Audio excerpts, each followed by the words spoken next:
There is a strange paradox to the great emptiness that you may be feeling tonight. How can a space that is so vacant, so defined by absence, feel so unbearably heavy? How can a silence be so loud? It is as if the air itself has grown dense, thick with memories and unsaid words, pressing down with the weight of a life that was once shared. If you are lying here tonight, feeling the crushing gravity of a presence that is no longer physically beside you, then you are in the right place. Welcome. There is nothing for you to do here. No performance required. You do not have to be strong. You do not have to be brave. You only need to be, and to breathe. Before we begin our journey into this quiet space, let us take just a quick moment to connect with the stillness around the world. I invite you, if it feels right, to simply write in the comments which part of this world you're listening from right now, and what time it is where you are. I'm curious. Are you listening in the profound quiet of the late night, when the rest of your world is asleep? Or perhaps it is the early morning hours, when sleep has not yet come to offer its peace. Just leave a word or two, a city, a time zone. Imagine for a moment a constellation of soft lights across the globe, each one a person like you, seeking solace in the shared darkness. A silent community holding this space together. And then, whenever you are ready, simply let that go and settle in. Because this time right now, is entirely and unconditionally yours. Let that thought wash over you. This time is a gift you are giving to yourself. It is not for anyone else. It is not for sorting through logistics or making plans. It is not for pretending that you are okay when you are not. Think of this space we are creating together as a sanctuary, a small, protected room carved out of the vastness of the night, just for you. Here, you are safe. So let us begin by simply arriving in this room, in this bed, without any agenda other than to be present with what is. Start by noticing the firm and steady support beneath you. The mattress, holding your full weight without question, without judgment. It asks nothing of you.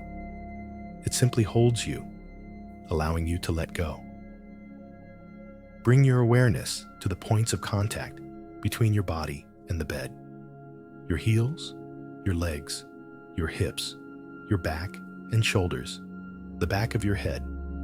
Feel gravity as a gentle, reassuring pull, inviting you to release just a little more. Now, notice the textures that surround you. The feeling of the sheets against your skin, perhaps cool and smooth, or soft and warm. Feel the weight of the blanket or the duvet that covers you. It is a gentle, grounding pressure, a quiet reminder that you are here, you are held, you are safe in this moment. Notice the pillow beneath your head, a soft cradle for your thoughts, allowing the muscles in your neck to soften and release. These are the simple, physical truths of this moment. They are real, and for right now, they are all that you need to focus on. They are your anchors to the present. And now, as you lie here, held by your bed, blanketed by the quiet, I want you to give yourself the most profound gift you can in this moment: permission. Grant yourself full and unconditional permission for it all to be true. Permission to feel the deep, profound exhaustion that settles into your very bones. Permission to feel the waves of disbelief that still, at times, wash over you. Permission to feel the hollow ache in your chest that has no name and no immediate remedy. You have permission to be angry at the universe. You have permission to be confused. You have permission to feel numb, to feel nothing at all. Here, in this sanctuary, your grief is not an illness to be cured. It is not an inconvenience to be managed. It is a sacred testament to a great love. It is the honorable shape of its absence. So allow your body to respond to this permission. Feel a softening somewhere. Perhaps the shoulders can drop a little further away from your ears. Perhaps the muscles around your eyes can release their tight hold. Allow your jaw to unclench, letting your tongue rest gently in your mouth. Let your hands rest open at your sides, palms up in a gesture of receiving, or palms down in a gesture of grounding, whatever feels most comforting to you now. There is no right or wrong way to be. You are simply allowing yourself to be held exactly as you are. As you rest here, a question may naturally surface, one that has likely been a constant, quiet companion in your thoughts. When they were here, a part of you existed only in relation to them. The part that was a husband, a wife, a partner. The self that was reflected in their eyes. The identity that was built over years of shared jokes, shared struggles, and shared dreams. The part of you that instinctively said, we, instead of I. And so the deepest question isn't just, how do I live without them? It is, who am I now? What becomes of the person you were when the other half of your story has suddenly, impossibly, ended? This is a question of immense magnitude, and we will not try to answer it tonight with logic or force. The answers we seek are not found in striving, but in resting, in allowing. So tonight, we simply hold the question gently, like a smooth stone in our hand, acknowledging its weight without needing to understand its every facet. Over our time together, in the coming nights, we will walk through this new and unfamiliar landscape. We will not rush. We will simply observe. We will explore the way that love, like all energy in the universe, is not destroyed, but simply transforms its form. It changes from a daily presence to an inner compass.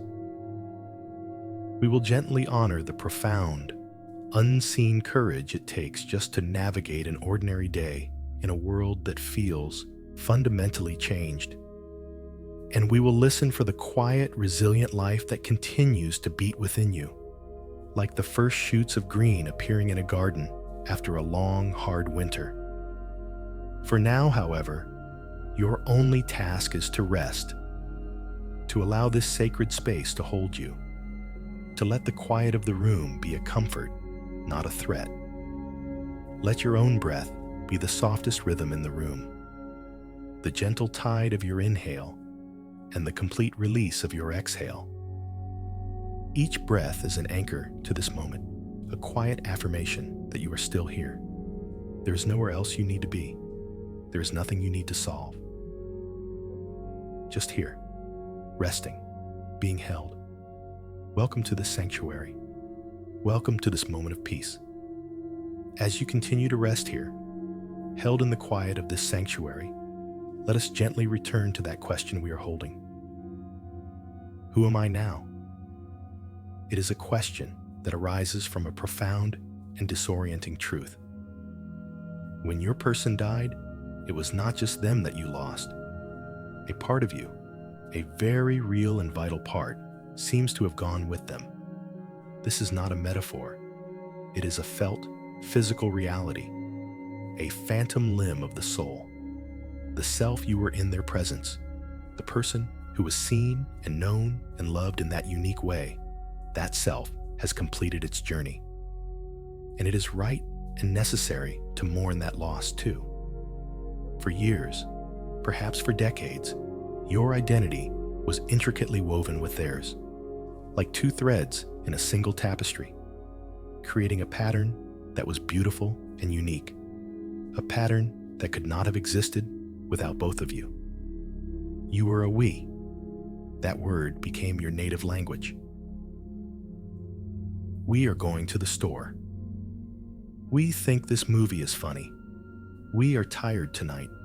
This we was not just a pronoun, it was a world. A shared universe of inside jokes that no one else would understand. A silent language conveyed in a single glance across a crowded room.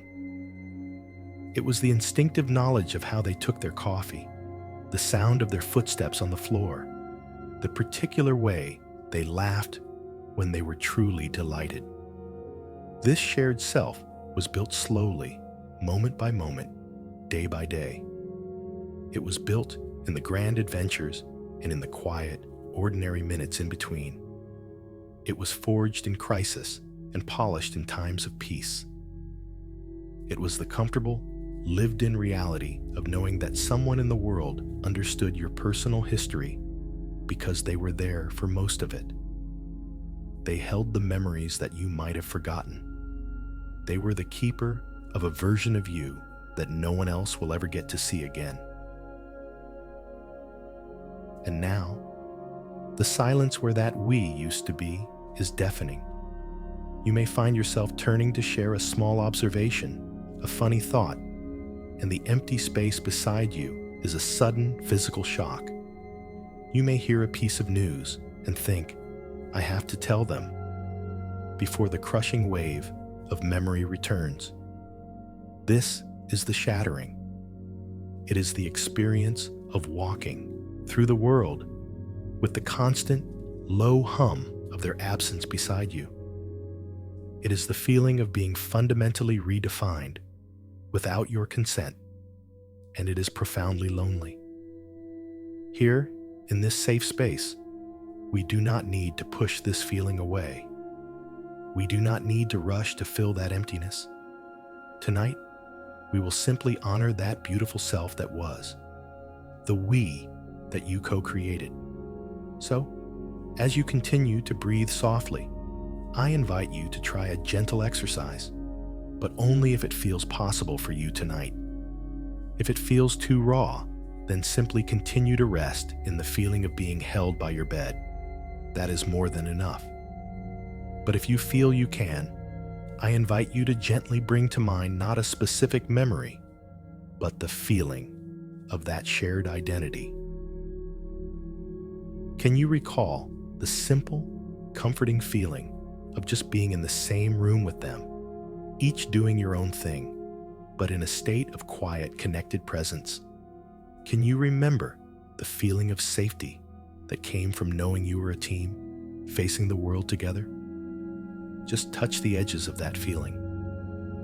You don't need to dive into it. Just let the warmth of it, the essence of it, gently surface. This is not to cause pain.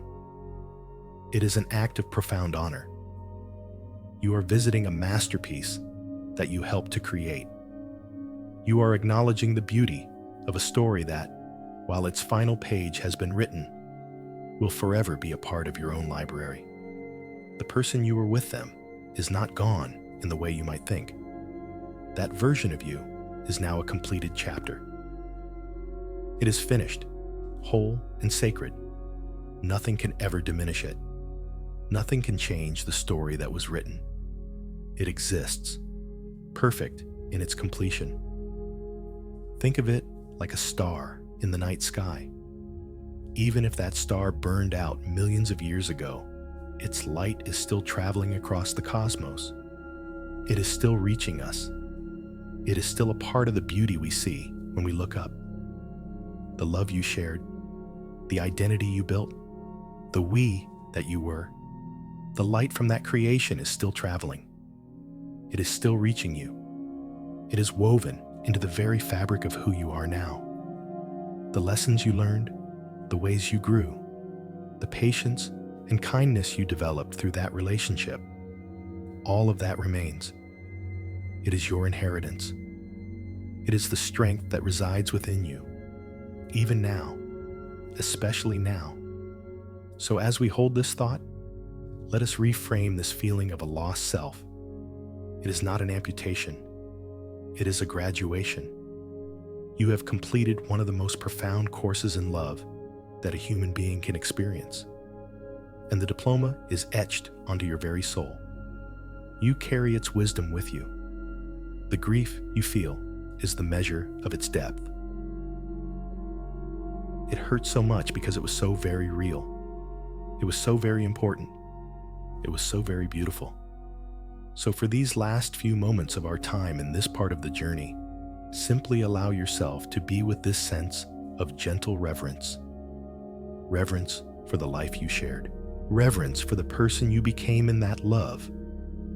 And reverence for the person you are right now, lying here, breathing, holding the immense weight of it all.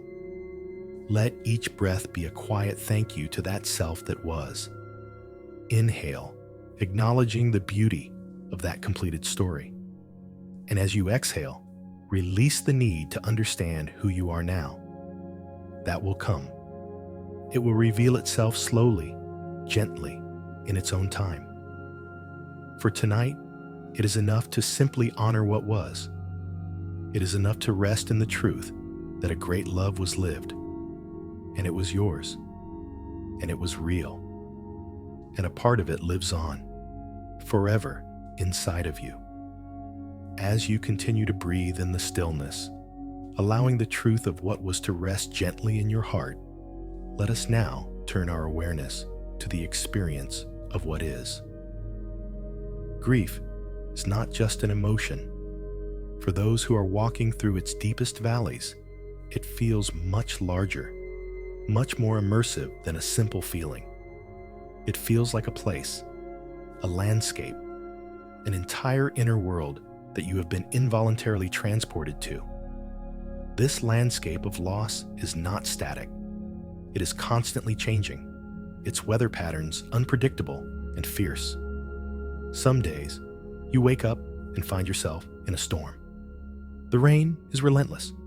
The winds of sorrow howl, and the waves of pain crash over you, one after another, leaving you breathless and exhausted. There's no visibility, no sense of direction.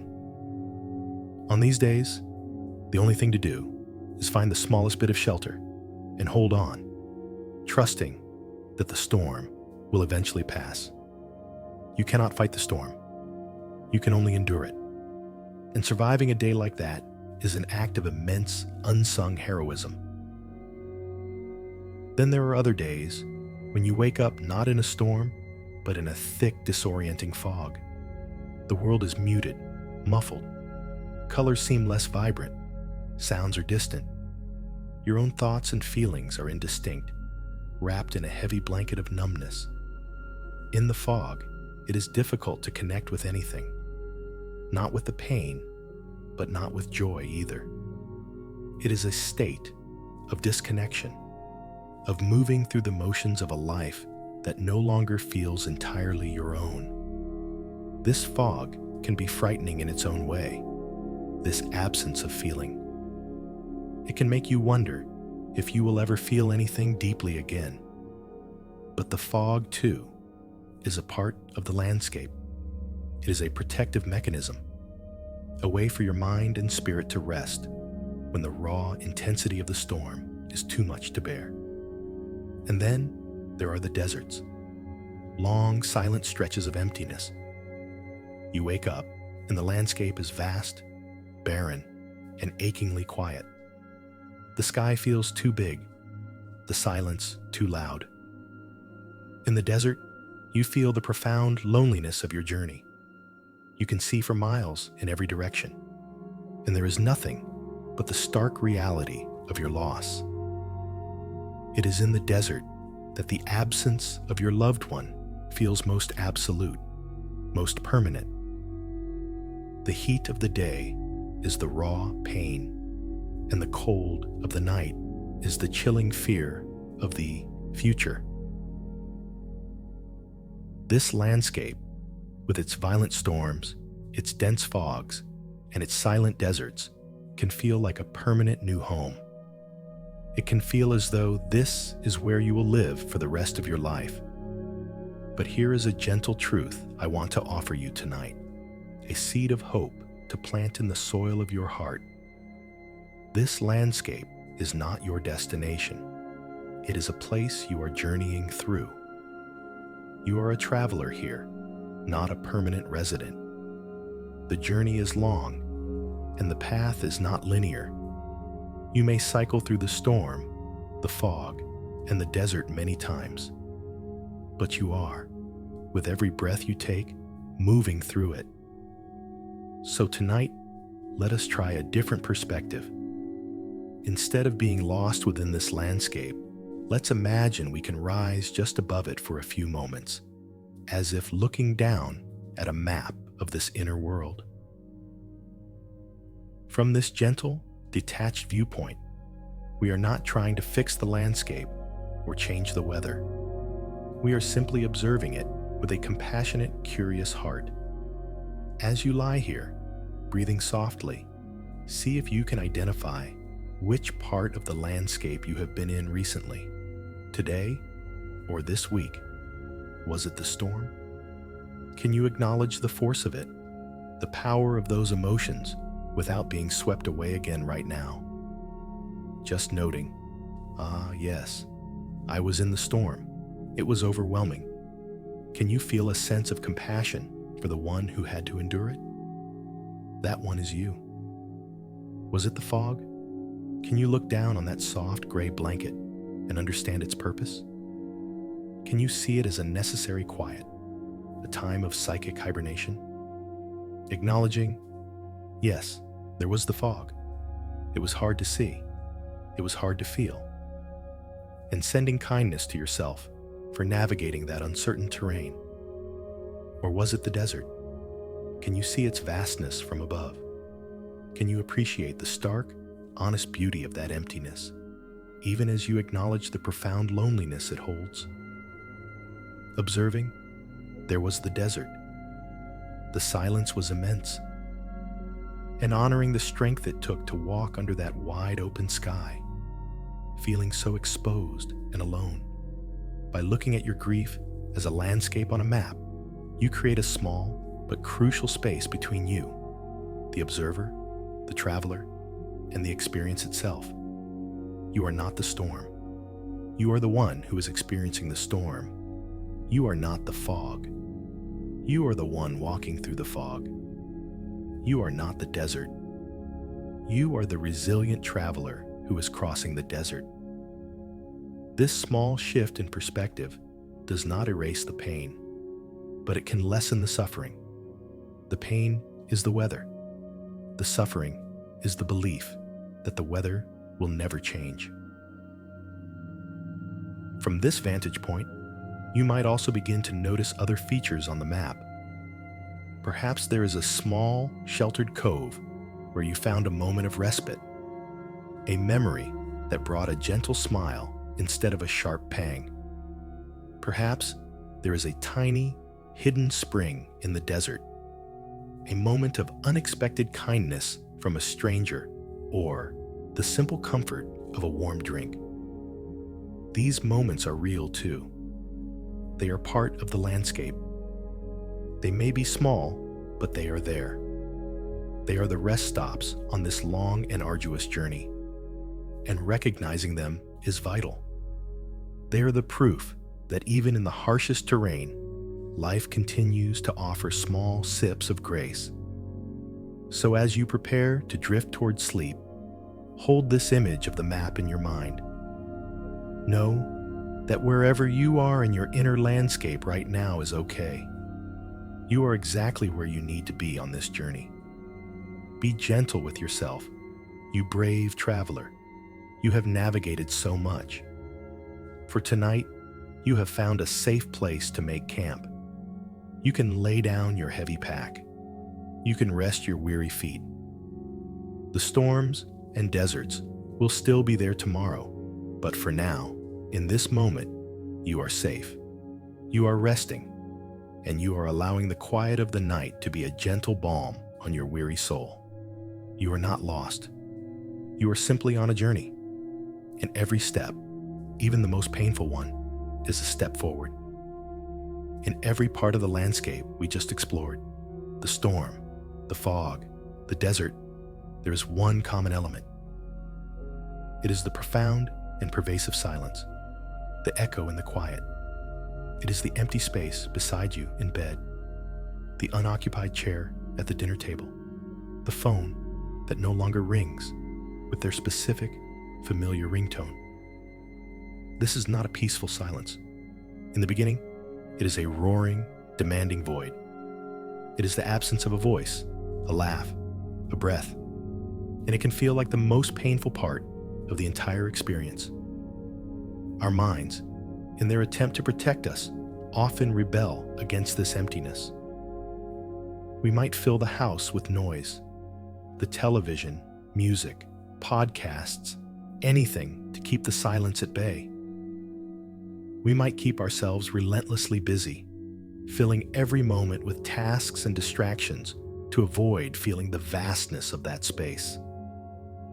And this is a perfectly normal, perfectly understandable survival mechanism. But tonight, here in the safety of our sanctuary, we are going to do something a little different, something that may feel counterintuitive.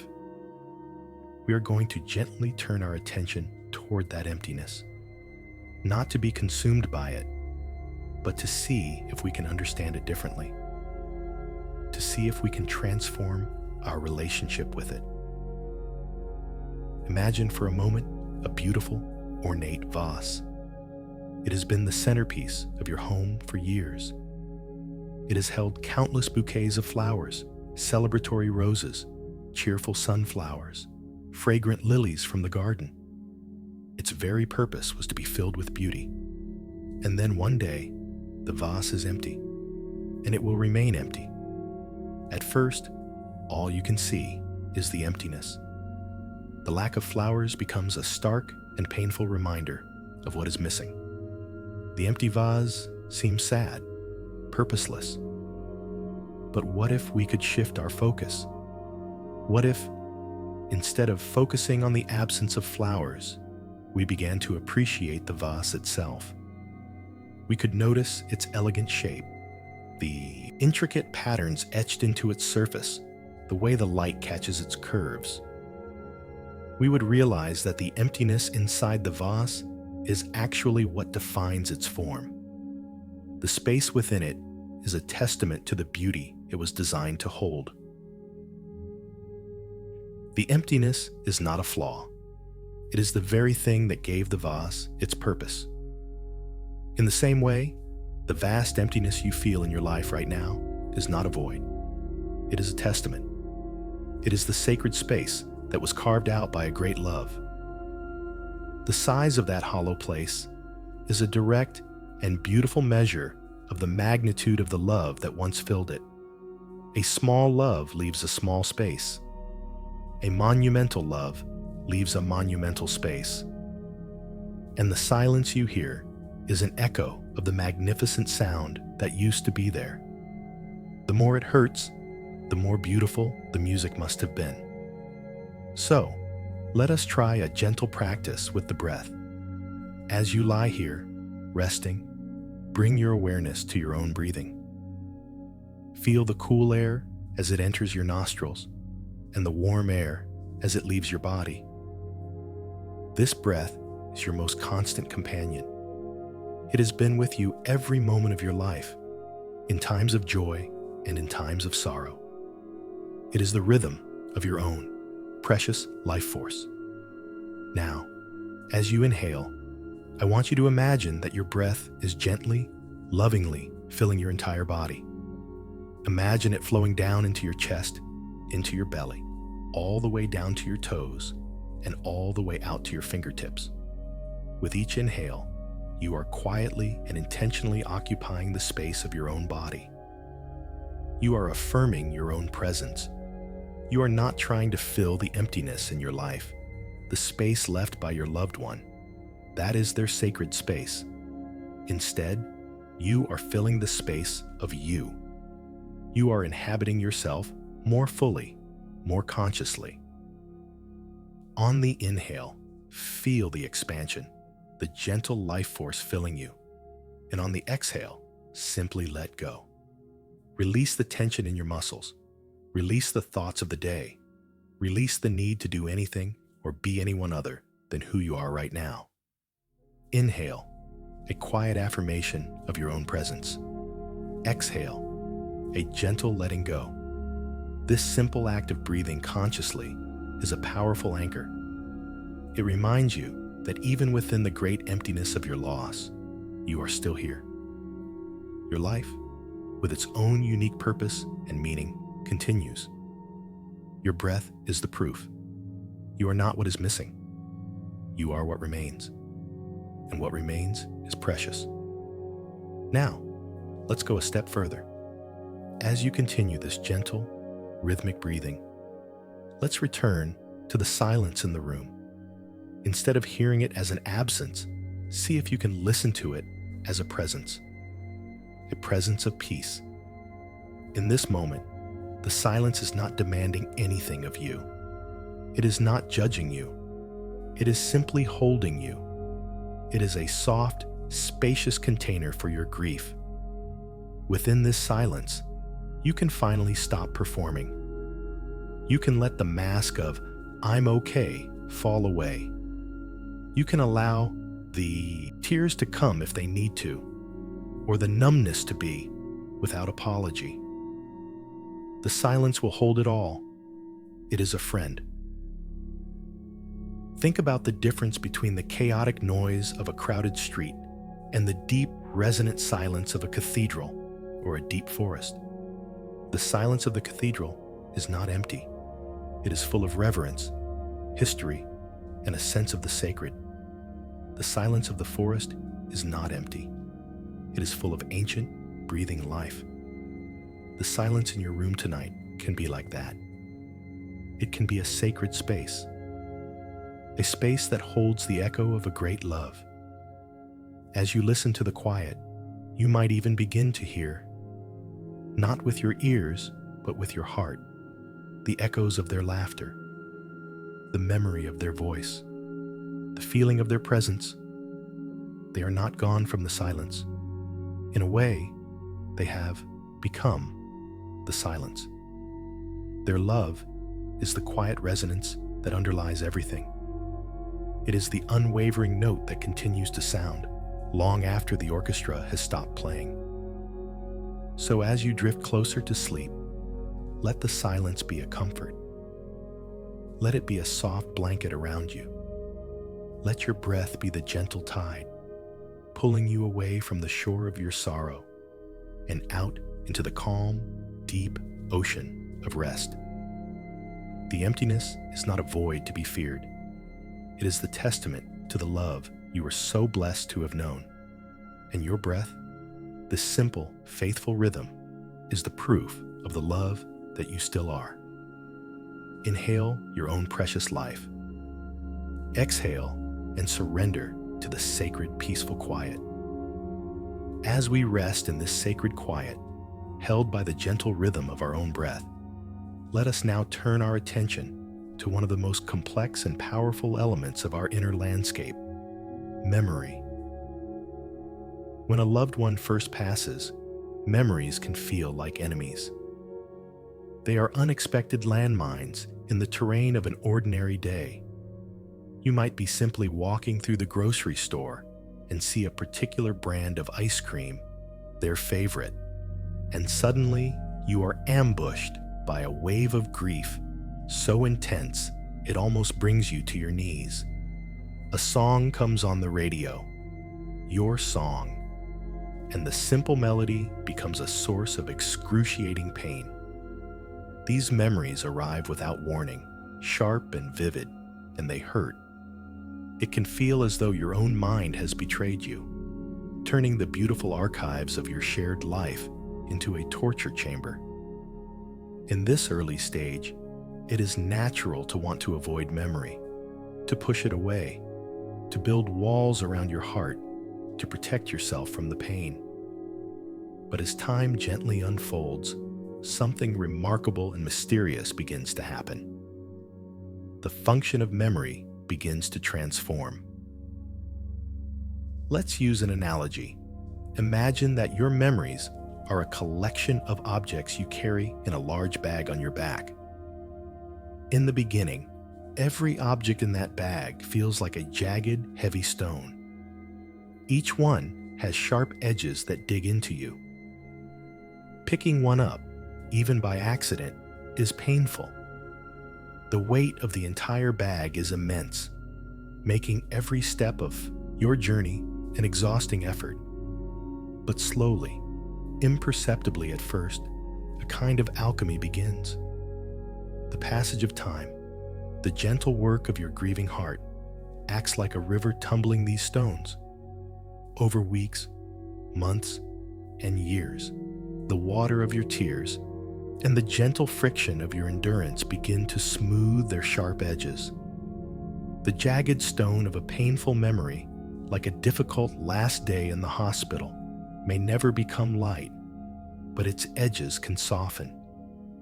It can be held without cutting you so deeply. You learn to carry its weight with a different kind of strength. And then there are other memories, the lighter ones. The memory of a shared laugh, a simple, happy Tuesday evening, a favorite vacation. These once painful reminders begin to change their very substance. The heavy stone of that memory transforms, becoming lighter, smoother, more like a feather or a piece of sea glass. Its weight no longer burdens you. Instead, its lightness begins to lift you. It is no longer a source of sharp pain, but a source of enduring, gentle connection. This process is slow, and it cannot be forced. It is the quiet, organic work of healing. So tonight, let's engage with a memory in a very safe and intentional way. I invite you to let your mind drift back over the landscape of your life together, and ask your heart to offer you just one gentle memory. Not a major event, not a milestone, but something small, simple, and kind. Perhaps the memory of the way they looked when they were reading a book, completely absorbed, or the feeling of holding their hand while walking down the street. Maybe it's the memory of a simple, comforting meal you shared. Let the memory choose you. Don't strive for it. Just create a quiet space and see what emerges. It might be a fleeting image, a sound, a scent. Once you have a gentle memory in your awareness, let's practice holding it differently. Instead of letting it wash over you with the full force of its associated grief, let's visualize holding it in the palm of your hand, as if it were a small, precious object. Look at this memory with gentle curiosity. What is its texture? Is it smooth, like a polished stone? Or is it soft, like a piece of velvet? What is its temperature? Does it feel warm, like a sunbeam on your skin? Or cool, like a gentle breeze? There is no right answer. Just notice the sensory qualities of this memory. By doing this, you are creating a small distance, a space for observation. You are not in the memory. You are holding the memory. You are the gentle curator of your own heart's museum, choosing to mindfully examine one beautiful artifact. Now, as you hold this memory, notice what it feels like in your body. Perhaps a warmth spreads through your chest. Perhaps the corners of your mouth lift in a faint, involuntary smile. Perhaps a single, gentle tear rolls down your cheek. Not a tear of raw anguish, but a tear of sweet, poignant remembrance. Whatever you feel, just allow it. You are simply noticing the echo of this love within your own physical being. This memory, this little piece of your shared past, is not a source of pain tonight. It is a source of nourishment. It is a quiet reminder that the love was real, the joy was real, and nothing, not even death, can erase the fact that it happened. It is a part of your story forever. If you feel comfortable, you can now visualize bringing this gentle memory from your hand and placing it softly into your heart. Imagine your heart as a safe, warm place where these precious memories can be stored. Not as jagged stones that cause pain, but as sources of light and warmth. They are the embers of a great fire that will continue to warm you from the inside out for the rest of your days. You do not need to be afraid of your memories.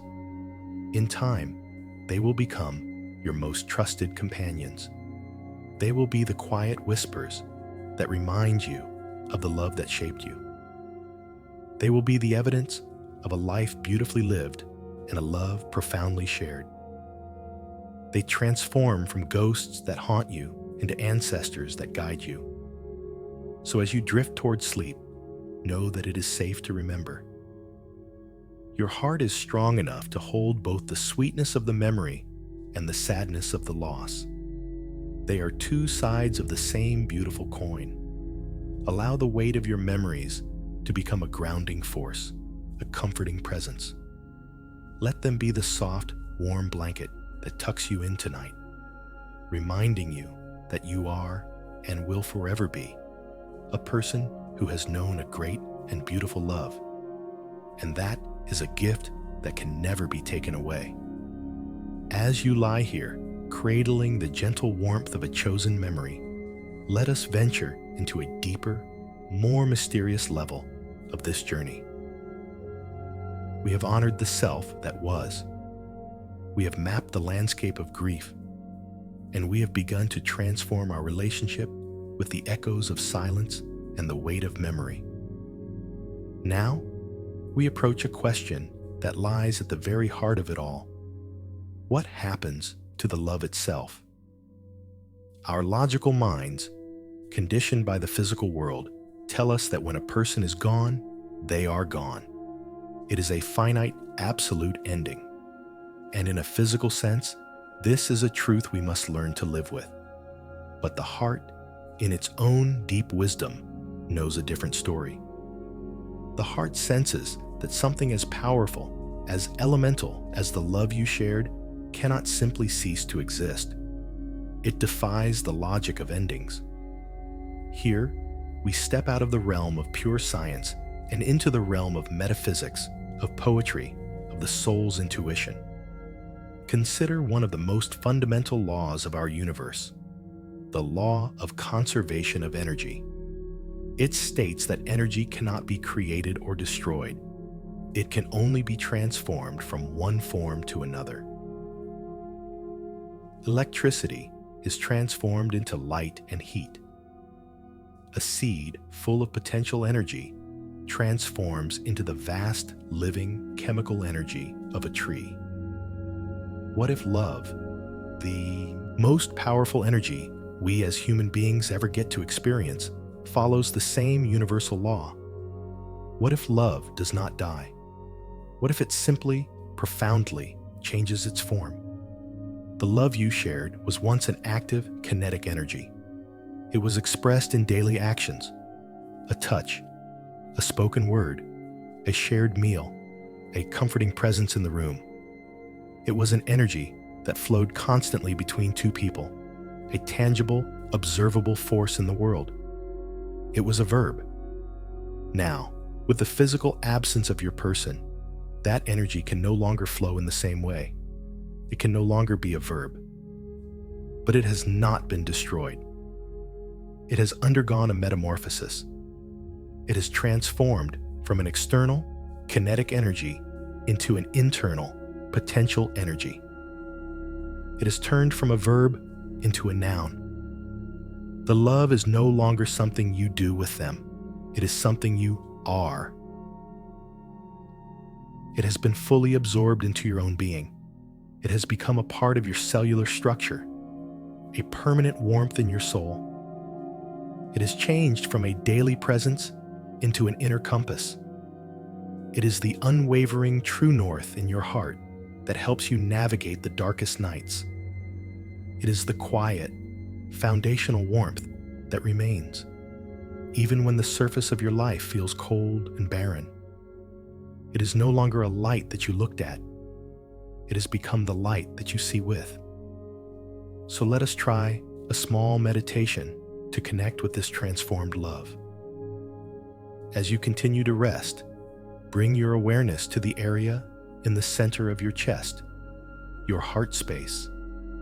You do not need to think about your physical beating heart, but rather the energetic center of your being. Place a hand over your heart if that feels comforting to you. The gentle pressure can be a grounding focus. Now, without striving or forcing anything, simply bring your attention to this space and listen, not with your ears, but with your deepest sense of feeling.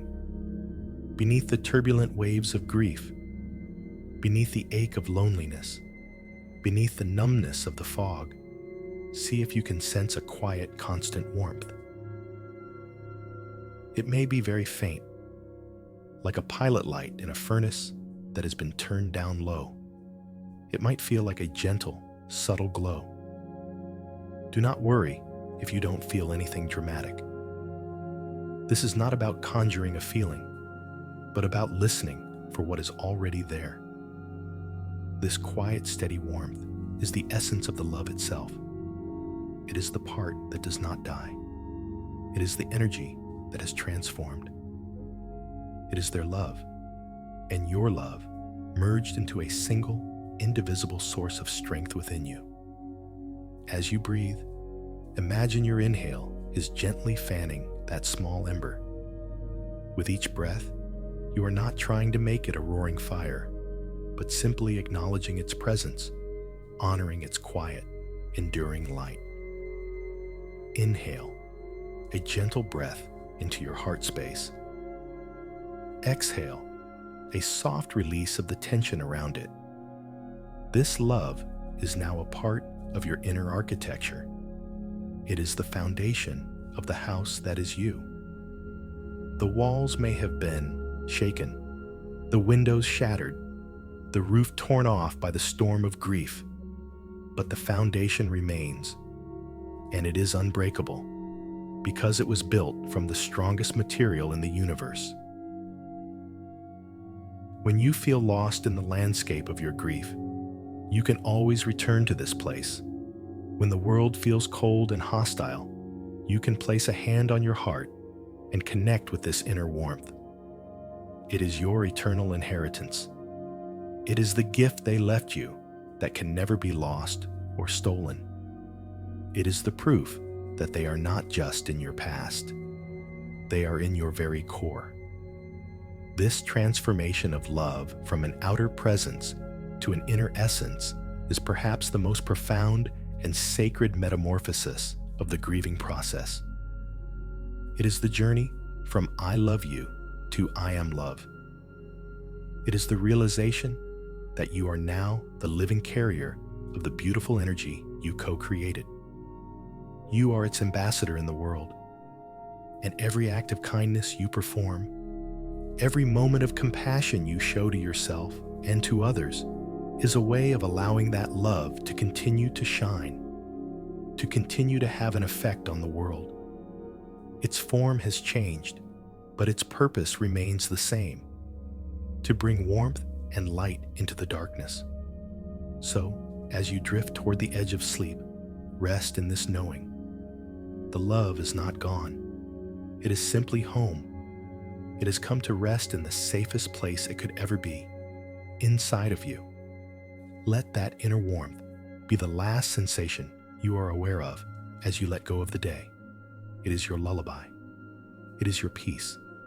It is the unchanging truth that holds you now and always, resting in the gentle, unchanging warmth of that transformed love within your heart. Let us now zoom out from the inner world and gently observe the outer world and your movement through it. In the landscape of profound grief, the grand gestures and heroic acts we see in movies often feel distant and irrelevant. The true heroism of this journey is quieter, far more subtle, and infinitely more profound. It is found in the courage of an ordinary day. Before this loss, the simple acts of daily life were likely automatic, performed without much thought. Waking up, getting out of bed, taking a shower, making a cup of coffee, answering an email. These were just the unremarkable scaffolding that held up the more important parts of your day. But now, each of these simple actions requires a monumental act of will. Waking up in the morning is no longer a gentle transition into a new day. It is a conscious, often painful, return to the stark reality of your new life. For a fleeting, blissful moment upon waking, you might forget. And then the memory rushes in, a cold wave, and the effort it takes to swing your legs out of bed and place your feet on the floor is the effort of a marathon runner pushing through the final, agonizing mile. This is not an exaggeration. It is the physical, emotional reality of grief. Making a single cup of coffee instead of two, eating a meal alone at a table that feels impossibly large, walking the dog on a path you always walk together. These are not just mundane tasks anymore. They are acts of profound and heartbreaking courage. Each one is a small battle fought and won against the overwhelming tide of sorrow that wants to pull you back under the covers, back into the stillness where you don't have to face the world. The world, in its well-meaning but often clumsy way, may not see this. People see you up and walking around, and they might think, oh, they're doing so well. They do not see the immense, invisible effort it takes. They do not see the sheer force of will required to simply breathe in and out, to put one foot in front of the other, to navigate a world that feels forever tilted on its axis, a world where all the colors are slightly faded and the sounds are a little off-key. But here, in this sanctuary, we see it. We honor it. We recognize the immense strength it takes to show up for an ordinary day when your inner world has been completely demolished. You are like the inhabitant of a city that has been leveled by an earthquake. And while the rubble is still all around you, you are getting up and searching for clean water. You are finding something to eat. You are taking the next necessary step. This is not moving on. This is survival. And survival, in this context, is a sacred and courageous act. So tonight, let us perform a gentle meditation of gratitude for the body that is carrying you through this impossible time. Your body is your faithful, loyal companion on this journey.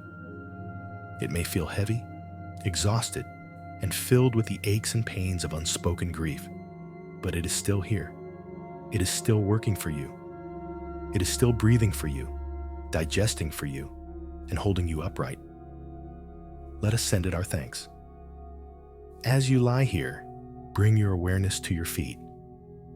Think of all the steps they have taken for you today, even if it was just from the bed to the kitchen. They have held your full weight. They have connected you to the solid earth. Send a wave of gratitude down to your feet. Thank you, feet. Now, bring your awareness to your legs, your strong legs that allow you to stand, to walk, to move through this changed world. They carry the immense weight of your sorrow, and still they carry you. Send your appreciation to your legs. Thank you, legs. Move your awareness to your stomach and your digestive system. Even when your appetite may be gone, even when food feels tasteless, this part of your body is still working to take in nourishment, to transform it into the energy you need to survive another day. It is a quiet, steady alchemy happening within you. Send your gratitude to your belly. Thank you. Now, bring your awareness to your lungs. Feel them gently expanding and contracting, a rhythm that has continued without your conscious command since the moment you were born. They pull in the oxygen from the air, the very essence of life, and release what is no longer needed. Each breath is an anchor to the present moment, a testament to your endurance. Send a deep feeling of thanks to your lungs. Thank you, lungs. And now to your heart, your physical heart, which continues to beat, steady and true, pumping life through your entire body. And your emotional heart, which has been shattered into a million pieces and yet somehow continues to feel, continues to love, continues to hold the memory of what was. It is the bravest part of you. Send your deepest, most profound gratitude to your heart. Thank you, heart. Thank you for your immense courage. Finally, bring your awareness to your head, your mind. It is grappling with an impossible reality. It is processing a volume of pain and confusion that feels unbearable. And still, it helps you make the small decisions needed to get through the day. It holds the precious memories. Be gentle with your mind. Thank it for its tireless work. Thank you, mind.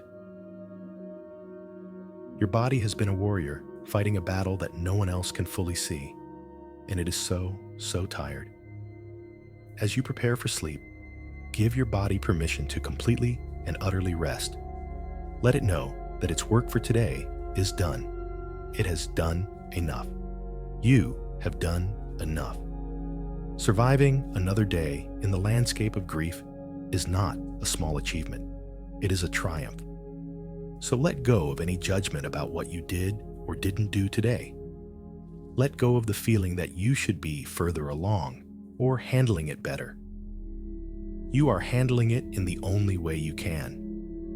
One breath at a time, one step at a time, one courageous ordinary day at a time. And that is more than enough. It is magnificent. Rest now, brave warrior. You have earned this peace. You have earned this quiet. Let sleep be the gentle medic that comes to tend to your weary body and soul. After acknowledging the profound courage it takes just to move through an ordinary day, let us now become very quiet, very still, and learn to listen in a new way.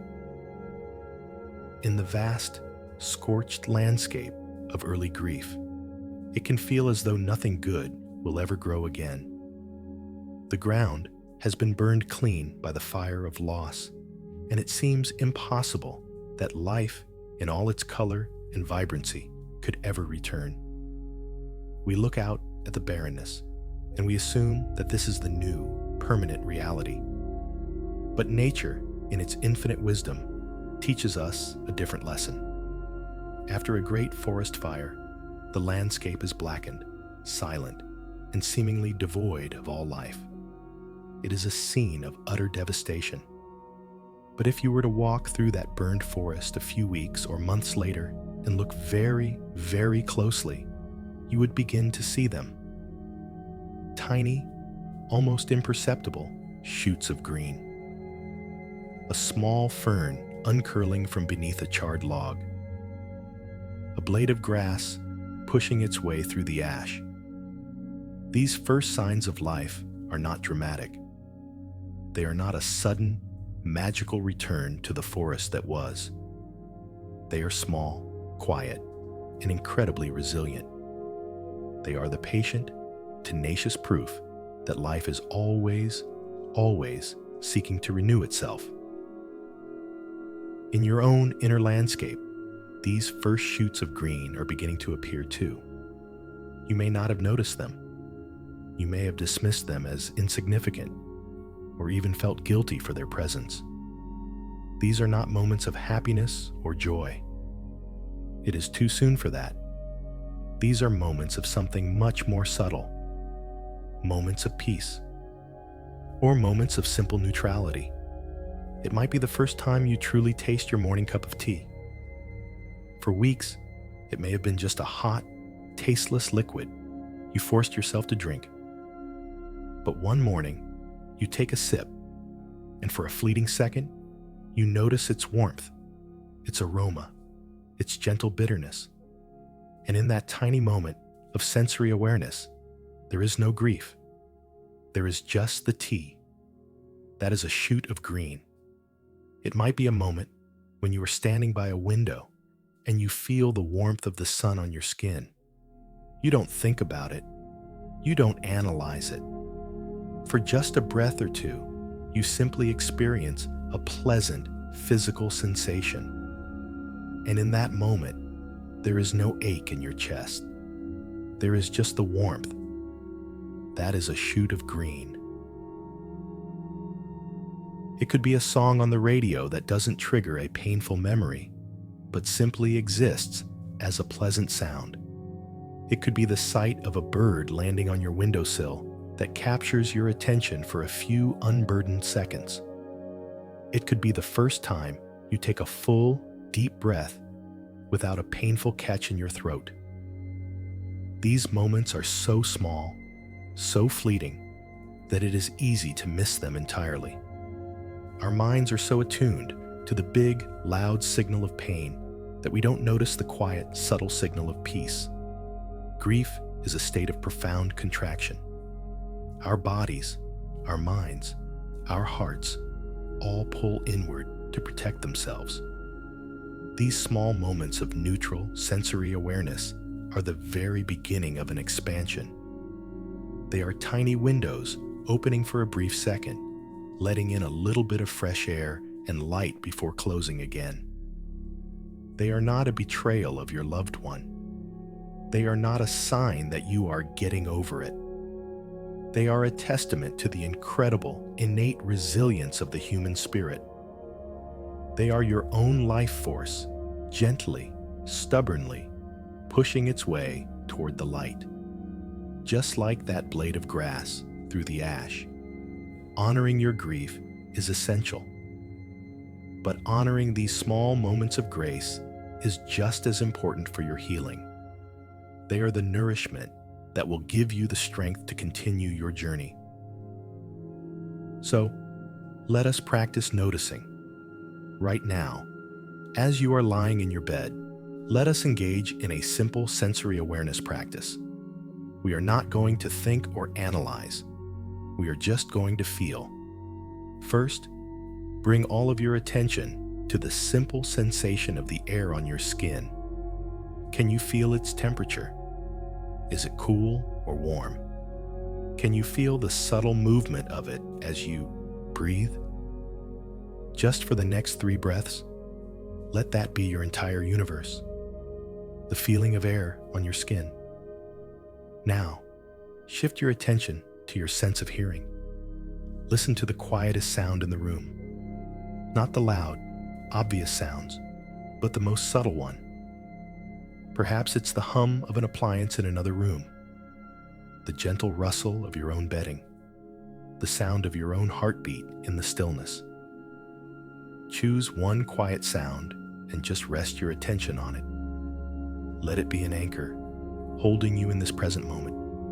No story, no judgment, just the sound. Finally, bring your attention to the feeling of the blanket over your body. Notice its weight. Is it heavy and grounding, or light and soft?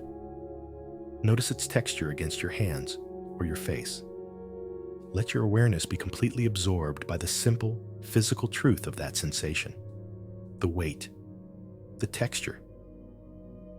In these moments of pure, simple, sensory awareness, you may have noticed something. The crushing weight of your grief momentarily receded into the background. You were fully present, right here, right now, anchored by a simple sensation. This is the practice. This is how you begin to tend to those tiny shoots of green. By creating small, intentional moments of present moment awareness throughout your day. When you are drinking your tea, just drink the tea. When you are petting your dog, just feel the softness of its fur. When you are washing your hands, just feel the warmth of the water. You are not trying to force happiness. You are simply creating a little bit of space in your mind. And in that space, healing can begin to happen. These moments are the first whispers of a new chapter.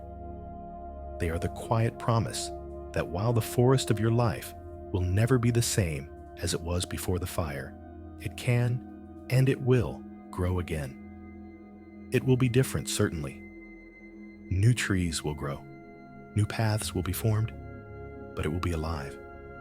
And it will, in time, be beautiful again. So as you drift off to sleep, hold the intention of noticing.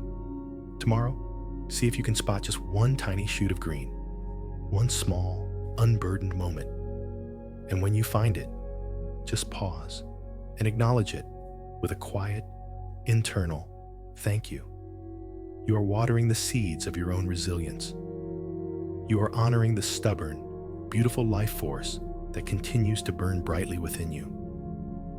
Having learned to spot the first tiny shoots of green, the small, quiet moments of peace, let us now consider the larger structure that these moments inhabit, the self. A profound loss, like the one you have experienced, is not just an emotional event. It is a structural one. If you think of your sense of self as a house, the loss of your partner was not like a window breaking or a door falling off its hinges. It was a foundational earthquake. The very ground beneath you shifted, and the structure you had known for years, the home you lived in, has been severely damaged, perhaps even leveled. In the immediate aftermath, you were left standing in the rubble, disoriented, exposed to the elements, with no sense of shelter or safety. The first stages of grief are simply about surviving in those ruins, finding a corner that is still standing to huddle in during the storms, sifting through the debris for anything salvageable. That is the courage of the ordinary day that we spoke of. But survival alone is not the entire journey. Eventually, the dust begins to settle, and a new, daunting task presents itself, the task of rebuilding. And here is the crucial, heartbreaking, and ultimately empowering truth. You cannot rebuild the house exactly as it was. The foundation has shifted, the landscape has changed, and one of the chief architects is no longer with you. To try and replicate the old house would be a constant, painful reminder of what is missing. It would be a house haunted by the ghosts of old blueprints. The task, then, is not one of restoration, but of new construction. You are being asked to build a new inner house on the site of the old one. A house that honors the memory of what was, but is designed for the reality of who you are now and the life that is ahead of you. This is not an act of betrayal. It is the ultimate act of love. You are building a new, safe, warm sanctuary where the transformed love for your person can live on, and where your own resilient spirit can learn to thrive again.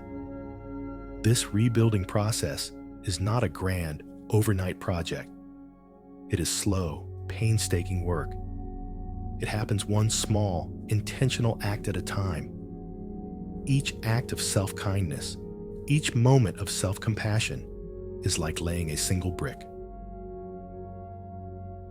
When you choose to eat a nourishing meal instead of skipping it, you are laying a brick. When you allow yourself to cry without judgment, you are laying a brick. When you reach out to a friend and share a moment of your pain, you are laying a brick. When you notice a tiny shoot of green, the warmth of the sun, the taste of your tea, and allow yourself to feel it, you are laying another brick. These acts may seem infinitesimally small in the face of the vast project ahead of you. You might look at your single brick and then at the empty lot and feel a sense of hopelessness. How can this one small thing possibly make a difference? But that is how every great cathedral in the world was built, brick by single, patient brick, year after year. The focus is not on the finished cathedral. The focus is on laying today's brick as well as you can. So tonight, let us engage in a gentle visualization to begin designing one small room in this new inner house. A room that is entirely your own, a sanctuary within the sanctuary. I invite you to imagine, within your own mind, a safe, quiet room. This room can look any way you wish.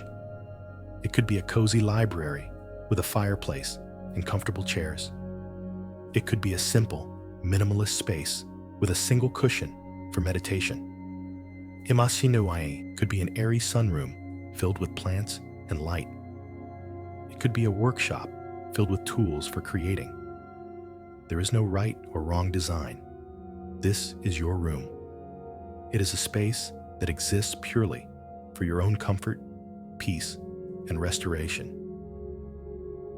Take a moment to furnish this room in your imagination. What is on the floor? A soft rug? Polished wood? Cool stone? What is on the walls? Calming colors? Beautiful art? Shelves filled with beloved books? What is the quality of the light? Is it warm and golden from a lamp, or cool and clear from a large window? What does this room smell like? Perhaps the scent of old books and wood smoke, or fresh flowers, or the clean scent of rain. Make this space as real and as comforting as you can in your mind's eye. This room is a resource that you can access at any time.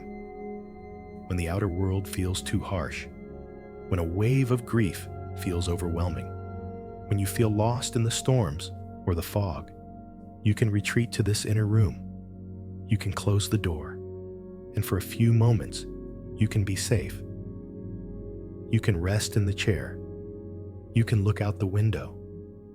You can simply breathe in the peaceful atmosphere that you have created for yourself. In this room, you are not a widow or a widower.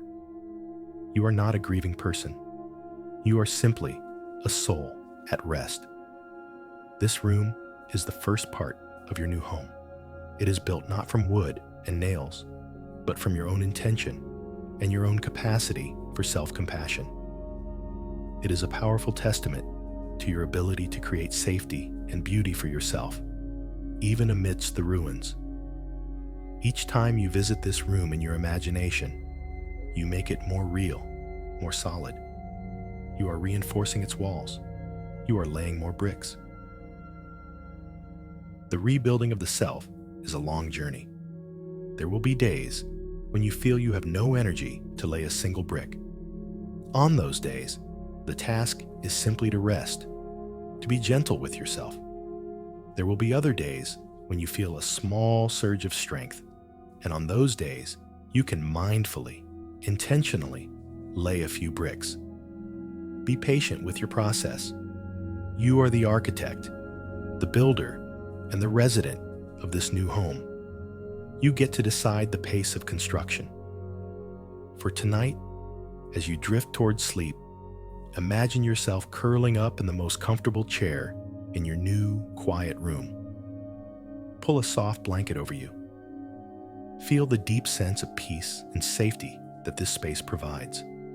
Know that you have, within you, the power to create shelter for your own soul. You are not homeless. You are a home in the process of becoming. Rest now, dear builder. Your work for today is done. And it was good work. It was holy work. As you rest deeply in the safety of your inner room, the sanctuary you are building brick by brick, let us explore one of the most advanced and transformative truths of this journey. There is a common misconception about healing from grief. We tend to think of it as a process of elimination, as if grief were a poison that must be slowly drained from our system until it is completely gone. We imagine a future day when we will wake up and the grief will have vanished, replaced entirely by peace or happiness. We see healing as a linear path from a state of sorrow to a state of non-sorrow. But this is not how it works. True, deep healing is not the erasure of grief. It is not about replacement. It is about expansion. Healing is the slow, courageous, and miraculous process of expanding your heart so that it becomes large enough to hold both your profound sorrow and your returning sense of peace simultaneously. It is not either or. It is both and. Imagine your heart is a container. When your loss first occurred, the grief was so immense that it filled the container completely, right up to the brim. There was no room for anything else. Every thought, every feeling, every breath was saturated with the reality of your loss. This is the all-consuming nature of early grief. But as you do the slow work of healing, as you build your inner house, as you tend to the shoots of green, as you honor your courage, you are not emptying the container of its grief. The grief, which is the testament to your great love, will likely always be in the container, in some form. What you are doing is slowly, miraculously, making the container itself larger.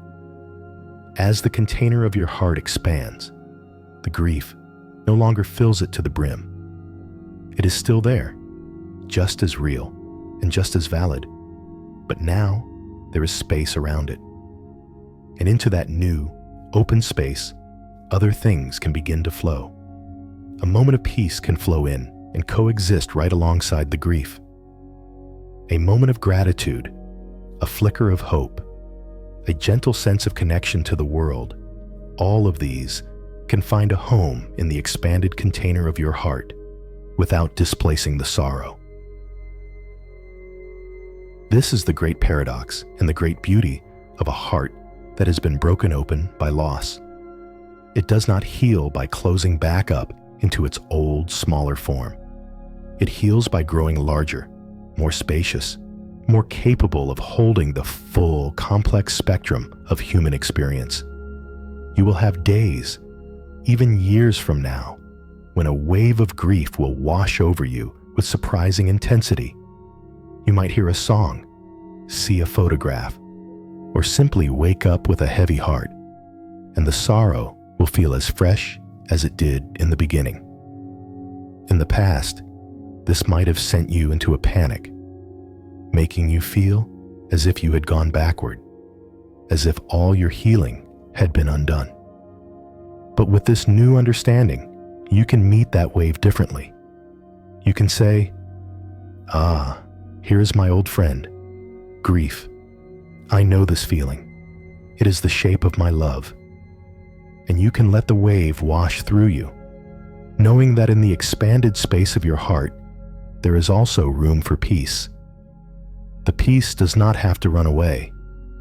The grief does not invalidate the peace, and the peace does not invalidate the grief. They can sit together in the quiet room of your heart, like two old friends who understand each other. This coexistence is the essence of this transformative journey. It is the sign of a truly resilient and compassionate heart. So, let us try a breathing practice that honors this principle of both and. As you lie here, resting comfortably, bring your attention once again to the rhythm of your breath. There is nothing you need to change about your breathing. Just observe its natural, easy flow.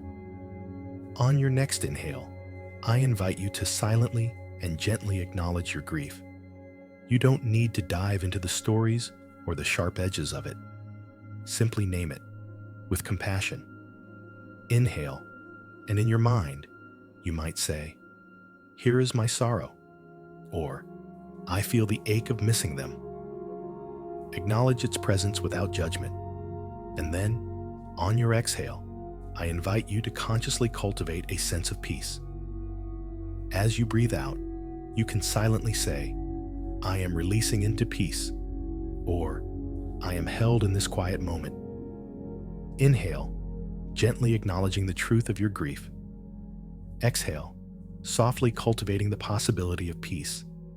Let's stay with this for a few rounds of breath, inhaling the "and" of your sorrow, exhaling the "both" of your peace. Notice how you are not fighting the grief. You are not trying to push it away. You are making space for it, honoring it on the inhale. And then you are gently, intentionally making space for peace on the exhale. You are practicing the expansion of your own heart. This breath is a microcosm of your life going forward. There will be moments of inhale when the grief is present and needs your compassionate attention. And there will be moments of exhale when you can rest in the peace and quiet that you are so diligently cultivating. This is a skill that will serve you for the rest of your life. It is the emotional flexibility that allows you to be with the full truth of your experience. You will be able to laugh freely again, and the laughter will not be a betrayal of your tears. You will be able to form new connections, and the new love will not diminish the old love. Your heart, in its expanded state, has room for it all. So as you feel yourself drifting towards sleep, let go of the need for your healing to be a straight line.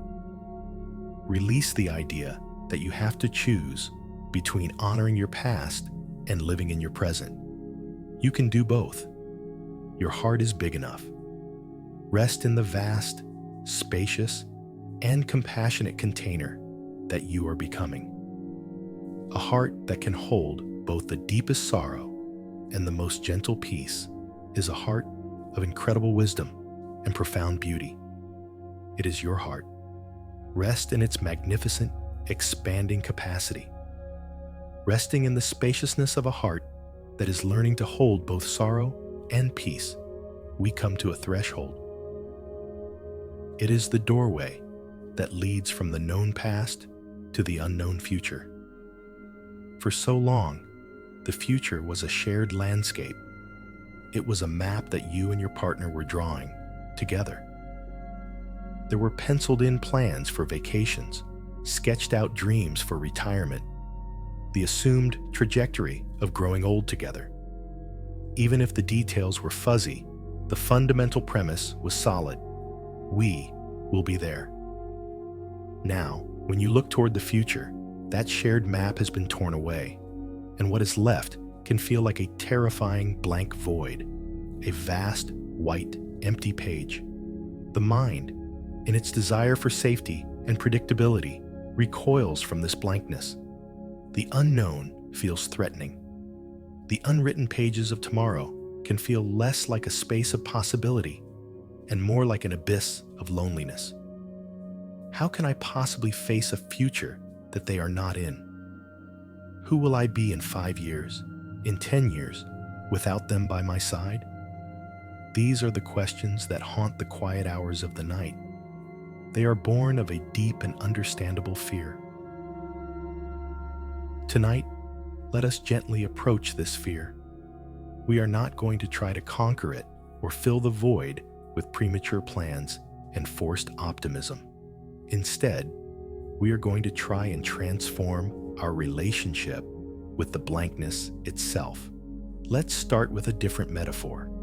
Instead of a terrifying empty void, what if we were to imagine the future as a soft, distant fog?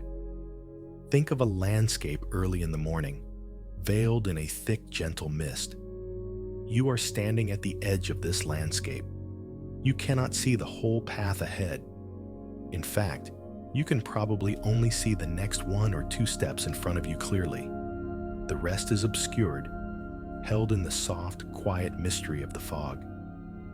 You know the landscape is out there. There are hills, valleys, trees, and streams, but you cannot see their exact form yet. The fog does not demand that you see everything at once. It simply invites you to take the next visible step. This is a much gentler way to relate to the future. It releases you from the immense pressure of needing to have it all figured out. You do not need to know what your life will look like in 5 years. You do not need to have a grand plan for who you will become. All you are ever responsible for is taking the next single, gentle step that is right in front of you. And you trust.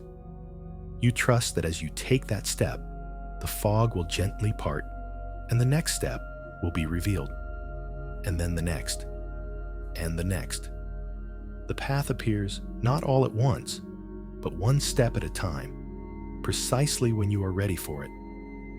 This approach transforms the fear of the unknown into a practice of gentle, moment-to-moment trust. It is a profound act of faith, not necessarily in a religious sense, but faith in your own resilience, faith in the unfolding of your own life's journey. So, let us try a small visualization to practice this. As you lie here, breathing softly, bring to mind that image of a path leading into a soft morning fog. You are standing at the beginning of this path. There is no rush. There is no one behind you pushing you forward. The air is cool and still. It is a moment of profound peace and quiet potential. Now, in your mind's eye, look down at your feet. See the small patch of ground right in front of you. It is clear. It is solid. This represents your next right step. What might that step be? It is not a giant leap. It is something small, simple, and kind. Perhaps the next step is simply allowing yourself to get a full night of restful sleep. That is a beautiful, powerful step. Perhaps the next step is deciding to drink a glass of water when you wake up tomorrow morning. Perhaps it is the intention to step outside for 5 minutes and breathe the fresh air. Choose one, very small, very gentle next step. See it clearly on the path in front of you. And feel in your heart that this one step is all that is required of you right now. You can do this. This one step is manageable. It is not overwhelming. Now, as you visualize taking that small, single step onto the path, imagine the fog gently swirling and receding, just enough to reveal the space for the next step. You still can't see the whole journey, and that's okay. You don't need to. You have been given just enough light for the step you need to take. This practice is about cultivating a deep sense of trust in your own timing. Your soul knows the way, even when your mind is filled with fear and uncertainty. The pressure to move on or create a new life can be immense, both from the outside world and from our own inner critic. This gentle approach of the fog allows you to release that pressure. You are not creating a new life today. You are simply taking one kind step, and then another. And through this patient, one step at a time process, a new life is not created, but revealed. It emerges organically, at its own pace, from the choices you make and the trust you cultivate in each present moment. The blank pages of tomorrow are not a threat. They are an invitation to be gentle with yourself. They are the universe's way of saying, there is no rush. The story will write itself, one word at a time. For now, just focus on this single, beautiful sentence, this single, peaceful breath. So, as you drift towards sleep, let go of the need to see the entire path. Release the fear of the unknown and embrace the quiet mystery of the fog. Trust that you will be given the strength and the wisdom you need exactly when you need it, and not a moment before. Your future is not an empty void.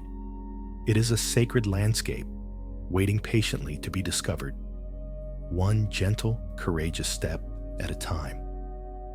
For tonight, your only step is into the soft, welcoming landscape of deep and restorative rest. The fog will be there in the morning, waiting with its gentle mystery, having gently approached the misty, unknown landscape of the future, understanding that we only need to take one small step at a time. We now shift our focus entirely. For the past while, we have been engaged in a very active, though gentle, inner work. We have been observing, reframing, visualizing, and understanding. This has been the sacred work of the conscious mind, the compassionate heart.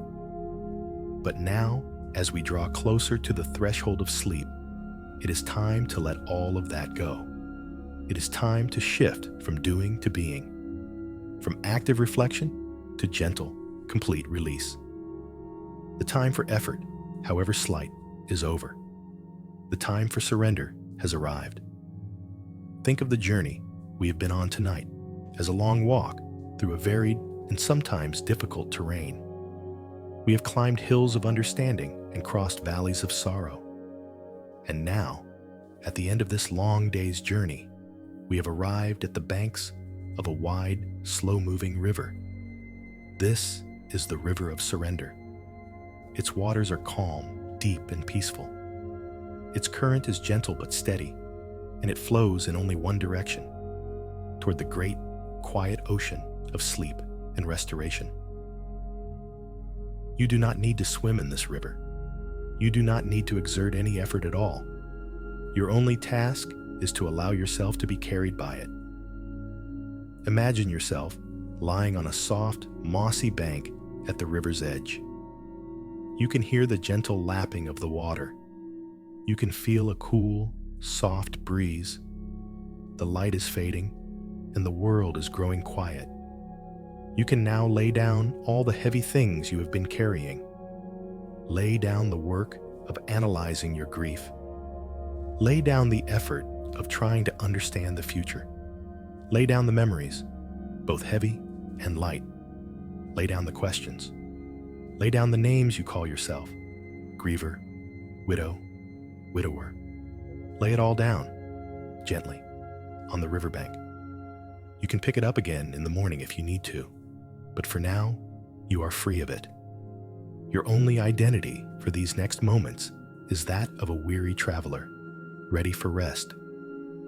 And now, the river itself invites you in. It is not cold. It is the perfect, comforting temperature. Imagine a small, sturdy raft covered in the softest blankets, floating right at the water's edge, waiting just for you. With a feeling of profound release, you step onto the raft and lie down, allowing yourself to be held and supported completely. And then, without any push or effort, the gentle current catches the raft and begins to carry you slowly, smoothly away from the shore. As you float, you can feel the tension from the day's emotional work beginning to dissolve, carried away by the water. To help this process along, let us engage in a gentle, progressive relaxation of the body. You are simply noticing and releasing, allowing the river to do the work. Bring your awareness to your feet and your toes. They have walked you through another day. Silently thank them and feel them becoming heavy, limp, and completely relaxed. Feel them surrendering their weight to the raft, to the river. Now, allow that feeling of soft, heavy release to flow up into your ankles, your calves, and your shins. All the small, tight muscles are letting go. The river is carrying away all the tension, all the fatigue. Feel this wave of relaxation moving up into your knees and your thighs. These large, strong muscles have carried so much for you. Now, it is their turn to be carried. Let them go completely limp, heavy, warm, and deeply relaxed. The current of the river is so smooth, you can barely feel the movement, but you know you are drifting toward peace. Now, bring your awareness to your hips, your pelvis, and your lower back. This is an area where we often hold so much tension and unspoken stress. Imagine the river's gentle current is a warm, healing balm, dissolving any tightness, any holding. Feel your entire lower body surrendering its weight, held in perfect safety. Allow the wave of release to flow up your spine, vertebra by vertebra. Feel the muscles along your back softening, spreading out, letting go. Move this awareness around to your abdomen. Let all the organs in your belly soften and rest. There is no need to hold anything in, just a complete and total release. Feel the relaxation spreading across your chest. Let your heart rest. It has done so much brave work. Let it be held and carried now. And allow this feeling to flow into your shoulders. Let your shoulders drop away from your ears, releasing the invisible burdens they have been carrying all day long. Feel the weight simply melting away, down into the raft, into the river. Let this feeling of release flow down your arms, through your elbows, your forearms, and into your hands and fingers. Your hands can finally rest. Let them be open and soft. All the doing is done. Finally, bring this wave of profound relaxation to your neck, your jaw, your face. Let your jaw be slack and easy. Let the tiny muscles around your eyes and across your forehead smooth out completely. Let your entire scalp relax. Your whole body, from the tips of your toes to the top of your head, is now heavy, warm, and deeply at peace. You are floating. You are being carried. There is nothing for you to do but to receive this rest. You have done enough. You are enough. The river knows the way. It flows with an ancient, perfect wisdom. It is carrying you away from the noise of the day, away from the complexities of the mind, and toward the simple, profound healing that happens in the deep quiet of the night. Surrender to its current. Trust in its gentle, unwavering direction. You are safe. You are held. And you are on your way to the peaceful ocean of deep, restorative sleep. Just float. Just be. As you float gently on this river of surrender, feeling the weight of your body completely held, completely at peace, let us consider the nature of the ocean toward which we are drifting. This is the ocean of sleep.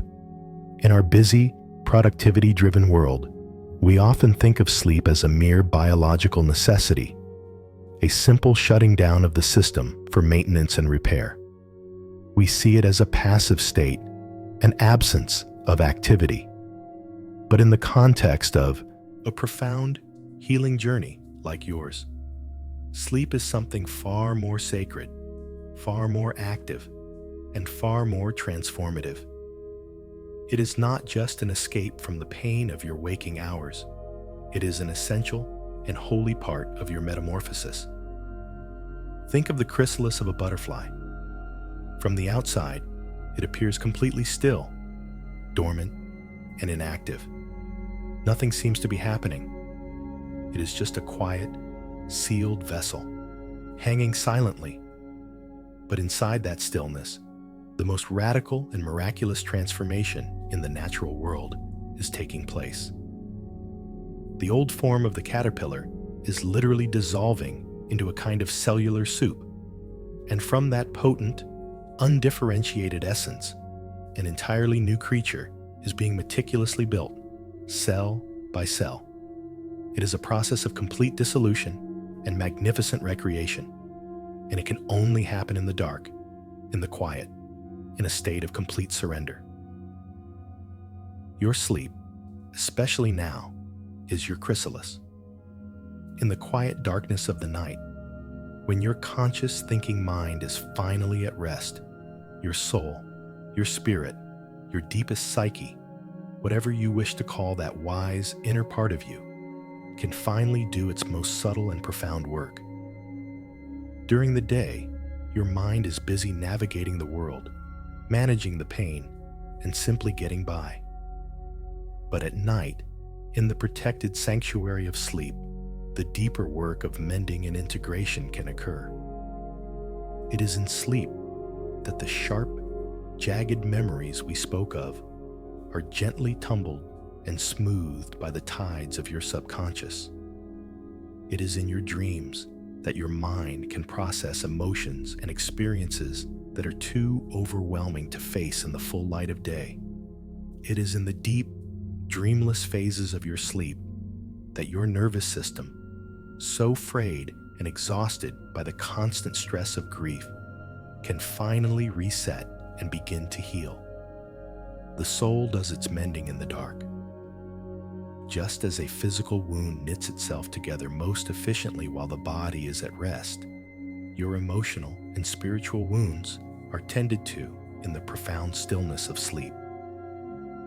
You do not need to direct this process. You do not need to understand it. Your only task is to create the best possible conditions for it to happen, and then to surrender to it, trusting that your own inner wisdom knows exactly what needs to be done. This reframing of sleep from a passive void to an active sacred chrysalis can change your relationship with the night. The night is not your enemy. The darkness is not a threat. It is your ally. It is the sacred workshop where your own quiet miracle of transformation is unfolding. So, as you continue to float on your raft, feel the current gently pulling you closer to this great ocean of healing. Let us practice letting go of the edges of your physical body, allowing yourself to merge more and more with the comfort that surrounds you. Start by becoming aware of the boundary of your skin, the line that separates you from not you, the place where your body ends and the air, or the blankets, begin. For a moment, just notice that boundary. Now, with your next exhale, imagine that boundary becoming a little softer, a little more permeable, a little less defined. Imagine the warmth of your body gently radiating outward, and the comfort of your bed gently radiating inward. With each breath, let this merging continue. Feel the line between your heels and the mattress beginning to dissolve. Feel the distinction between your back and the surface beneath you becoming blurry. Imagine the air in the room and the air in your lungs are one and the same. You are not just lying on the bed. You are becoming one with the bed. You are not just resting in the room. You are becoming one with the quiet of the room. This is the feeling of sinking. It is a gentle, pleasant heaviness, a feeling of letting go of your individual form for a little while and merging with the larger, peaceful whole. You are a drop of water returning to the ocean. You lose nothing of your essence, but you are relieved of the burden of holding yourself together as a separate drop. You are part of the vast, peaceful, healing waters now. There is a deep rest in this feeling of dissolution.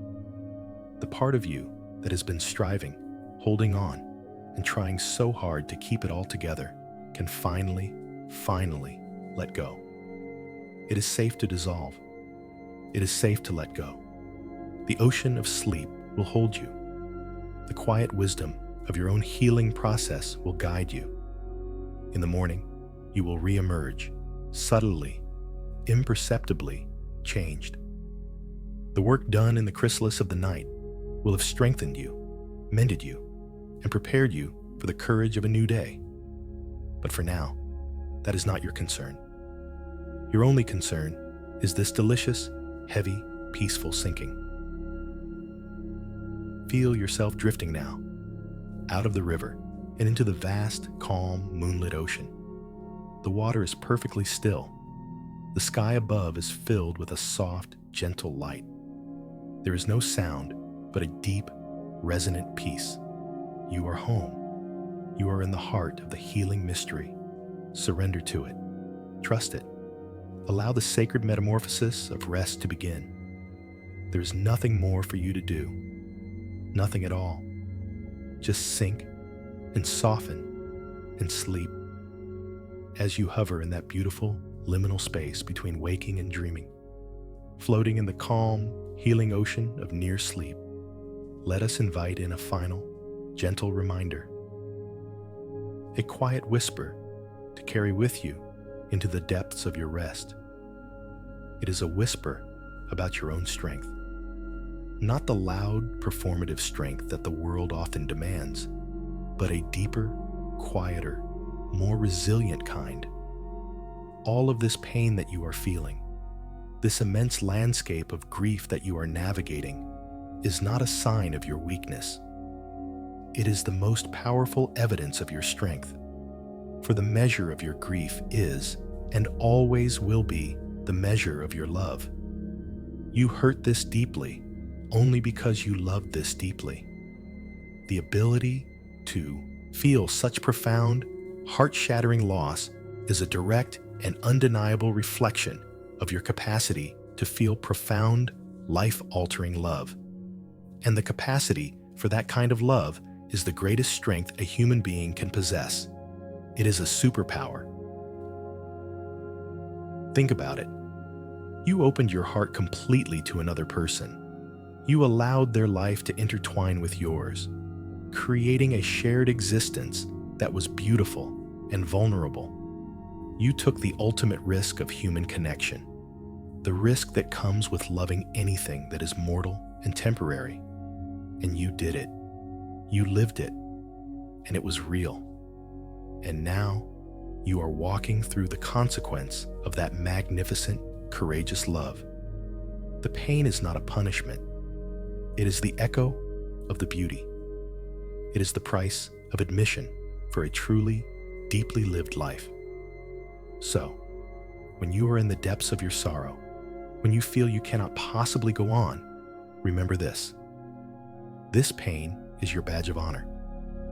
It proves that you did not live a timid life. You did not keep your heart behind walls. You dared to love with everything you had, and that is a thing of immense and staggering beauty. The resilience that has brought you this far, that has carried you through the initial shock, through the endless days and the long, lonely nights, that has brought you here to this moment of seeking peace. That resilience was forged in the crucible of that love.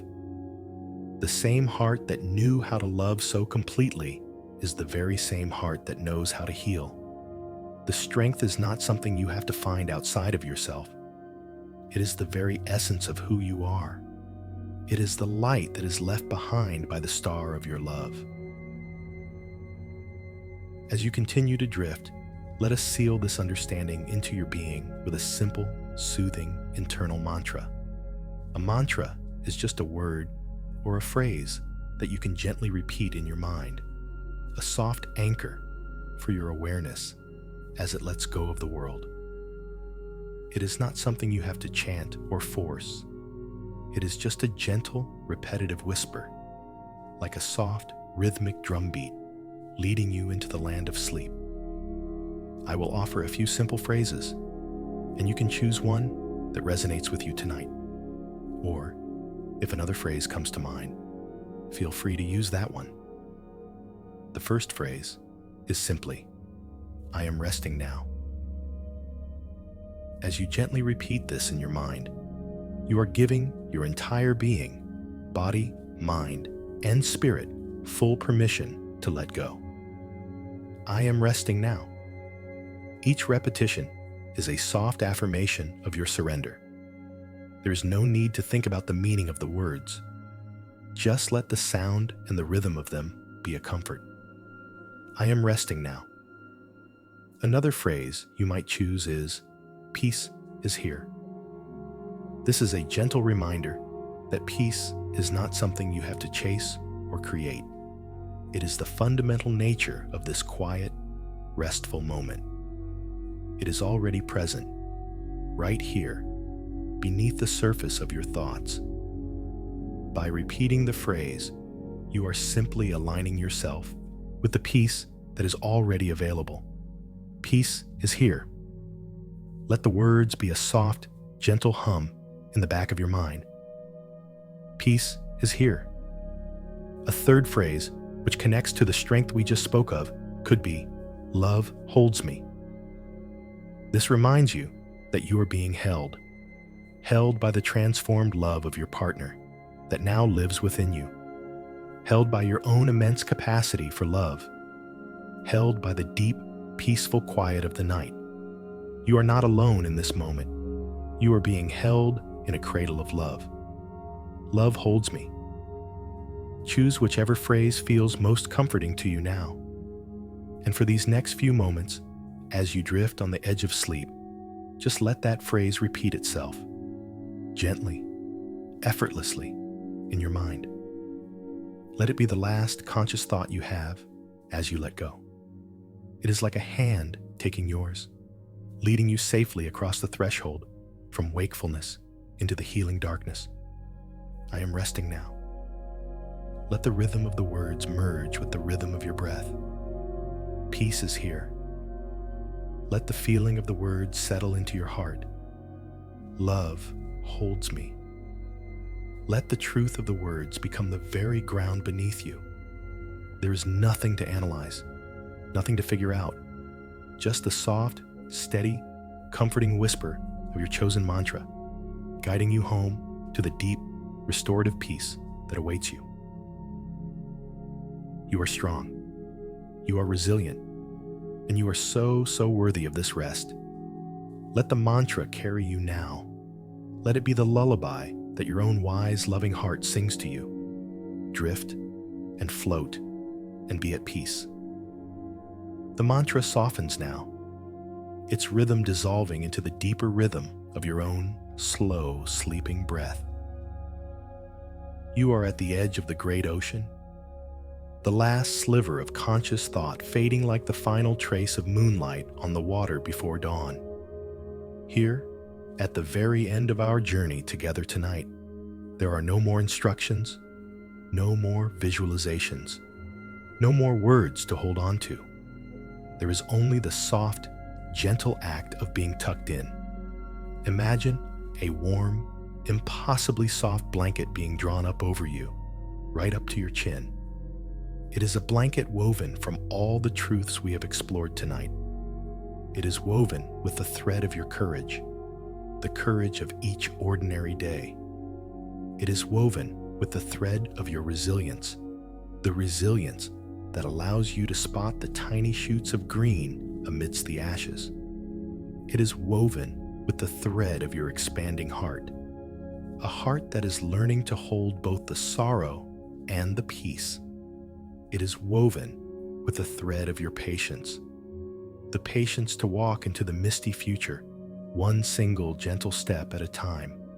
And it is woven with the thread of that great, transformed love, the love that did not die, but simply changed its form, becoming the eternal warmth at your very core.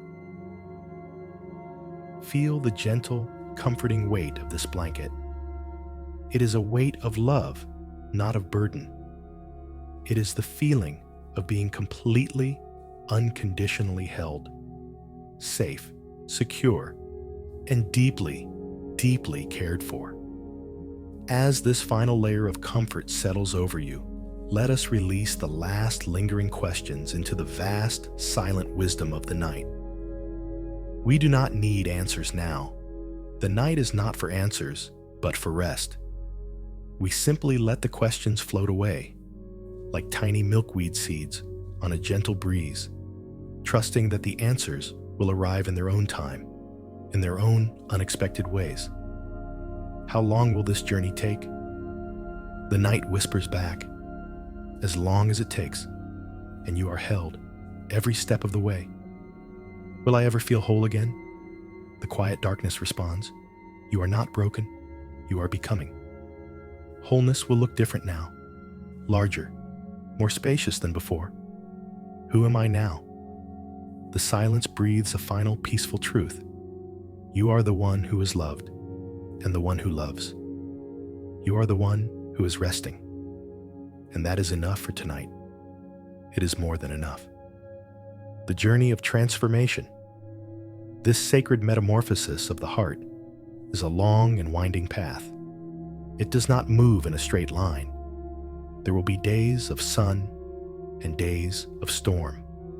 But just as the moon continues its faithful cycle, pulling the tides, And just as the earth continues its steady rotation, turning the night into day, your own healing journey continues, even when you are not aware of it.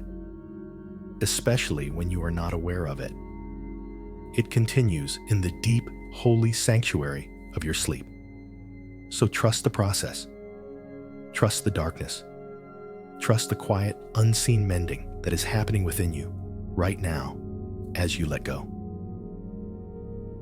The promise of the dawn is not that tomorrow will be without pain, but that tomorrow will be. The sun will rise again, as it always has, and it will find you a little stronger, a little more rested, and held in the quiet grace of having survived another night. You have done the brave work of showing up for your own heart tonight. Now, there is nothing left to do. Surrender completely to the peace you have so beautifully cultivated. Let the last of these words dissolve into pure, gentle silence. Let the quiet be the final, soft kiss on your forehead. Rest now. Sleep now. Be at peace.